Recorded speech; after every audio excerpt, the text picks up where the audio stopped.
नमामि बाबा तातप्यमानम संतापनाशनम। परम पूज्य बाबा की परीक्षा भी गजब की होती है। कभी कभी तो इनकी परीक्षा ऐसी होती है कि कहने में भी झिझक बोध होता है। परंतु जब एक साधक की आप बीती अनुभवों को लिखने चला हूँ तो इसे भी कहना ही पड़ेगा।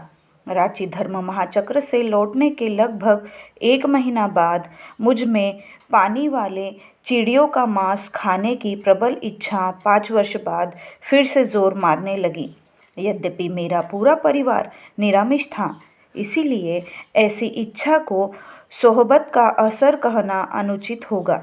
कई दिनों तक तो मैं परम पूज्य बाबा को याद कर इस इच्छा को जबरदस्ती दबाए रहा, परंतु इसके बावजूद भी जब मेरी इच्छा अत्यधिक बलवती हो चली तो एक दिन दोपहर के भोजन के समय मैंने अपने पारिवारिक सहायक तथा अपनी चाची जी से कहा कि आज रात्रि में वे मेरे लिए आमिष भोजन तैयार रखेंगे।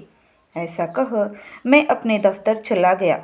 दफ्तर पहुंच मैंने पहला काम किया कि परम पूज्य बाबा को इस आशय का एक पत्र लिख दिया कि जब मेरी इच्छा रोके नहीं रुकी तो आज मैंने अपने पारिवारिक सहायक को कह दिया कि रात्रि भोजन में वह मेरे लिए आमिष भोजन तैयार करे।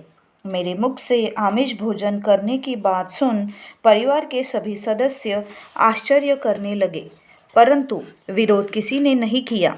अब मेरी यह इच्छा परम पूज्य बाबा की कृपा के बिना समाप्त होने वाली नहीं है। गीता के एक श्लोक को याद करते हुए इस इच्छा के विषय में एक पत्र लिख मैंने परम पूज्य बाबा के नाम से पोस्ट कर दिया। श्लोक था, कार्पण्य दोषोपहत स्वभावताः पृच्छामि त्वां धर्म सम्मूढ़ चेताः यच्छेयः स्यानिश्चितं ब्रूहि तन्मे शिष्यस्तेहं शाधि मां त्वां प्रपत्रम्।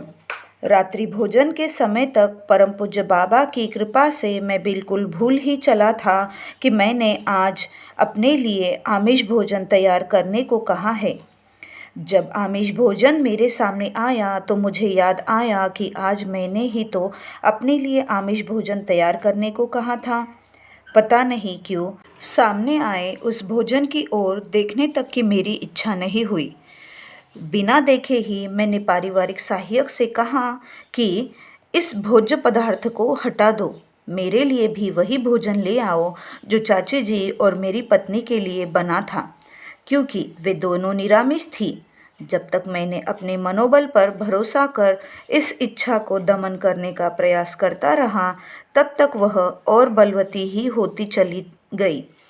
परंतु जब मैंने इस इच्छा के विषय में पत्र द्वारा परम पूज्य बाबा को आत्मसमर्पण की भावना से सूचित किया तो पत्र को पोस्ट करते ही उनकी कृपा से मेरी यह इच्छा जाती रही और मैं आमिष भोजन के विषय में बिल्कुल भूल सा गया।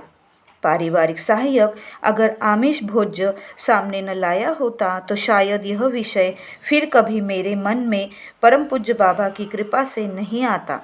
उस पत्र को पोस्ट करने से मेरे ऊपर चमत्कारिक प्रभाव डाला और फिर उस दिन के बाद आज पर्यंत कभी आमिष भोजन की इच्छा पूज्य बाबा की कृपा से नहीं हुई। मैंने अनुभव किया कि इच्छाओं का उभरना तथा उनका शमन होना दोनों परम पूज्य बाबा के चिंतन मात्र से ही होता है। ऐसे दयालु है मेरे बाबा।